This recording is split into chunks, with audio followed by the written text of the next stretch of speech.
10వ తరగతి పరీక్షలో ప్రతిభ కనపరిచిన దివ్యాంగురాల్ని ప్రముఖ నటుడు హిందూపురం ఎమ్మెల్యే నందమూరి బాలకృష్ణ ప్రత్యేకంగా అభినందించారు. తూర్పుగోదావరి జిల్లా అన్నదేవరపేటకు చెందిన లావణ్య లక్ష్మి సాధించిన విజయానికి ఆయన ఫోన్ ద్వారా ప్రశంసలు తెలిపారు.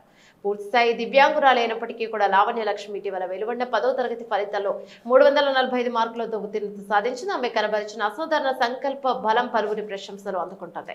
లావణ్య విజయం గురించి తెలుసుకున్న బాలకృష్ణ ఆమెకు స్వయంగా ఫోన్ చేసి మాట్లాడారు. చాలా సంతోషంగా ఉందమ్మా, నీ గురించి విని చాలా గర్వంగా ఉంది. 345 మార్కులు సాధించడం గొప్ప విషయం. నీకేమీ లోటు రాదు. భగవంతుడికి సవాల్ విసిరి ఘనత సాధించినందుకు గర్వపడుతున్నాను చెల్లెమ్మ అంటూ బాలకృష్ణ వాత్సల్యపూరితంగా మాట్లాడారు. ఊహించని విధంగా బాలకృష్ణ నుంచి ఫోన్ రావడంతో లావణ్య లక్ష్మి ఆనందానికి అవధులు లేకుండా పోయాయి. నాకు ఫోన్ చేసి అభినందించిన బాలకృష్ణ సార్కి ధన్యవాదములని తెలిపింది. అంతకుముందు మంత్రి నారా లోకేష్, మాజీ మంత్రి కేఎస్ జవహర్ కూడా లావణ్య లక్ష్మిని అభినందించారు. ప్రస్తుతం బాలకృష్ణ లావణ్య మధ్య జరిగిన సంభాషణకు సంబంధించిన వీడియో సామాజిక మాధ్యమాల్లో విస్తృతంగా ప్రచారం అవుతుంది. హిందూపురం ఎమ్మెల్యే నటుడు బాలకృష్ణ ఆమెకు ఫోన్ చేసి ప్రశంసించారు. చాలా సంతోషమా, చాలా గర్వంగా ఉంది. Thank you sir. 345 మార్కులు రావడం చాలా సంతోషంగా ఉందమ్మా. నమ్మకం ఉంటే ఇన్ని దేవుడే ఎన్నెన్నో రకరకాలుగా పుట్టిస్తాడు మనుషుల్ని. నీకేమీ లోటు లేదు.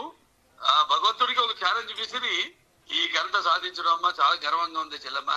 Thank you so much. దివ్యాంగులను నిరుత్సాహపరచకుండా సహకరిస్తే అద్భుతాలు సృష్టిస్తామంటూ నిరూపించిన లావణ్య లక్ష్మి ఎందరికో ఆదర్శం. నేను ఈ రోజు వికలాంగురాలనే కాదు, బాగున్న వాళ్ళకి కూడా డిస్కరేజ్ చేసే వాళ్ళు ఎక్కువ అయ్యారు. దయచేసి వీలైతే ఎంకరేజ్ చేయండి, అంతేగాని ఎవరు దయచేసి డిస్కరేజ్ చేయొద్దు.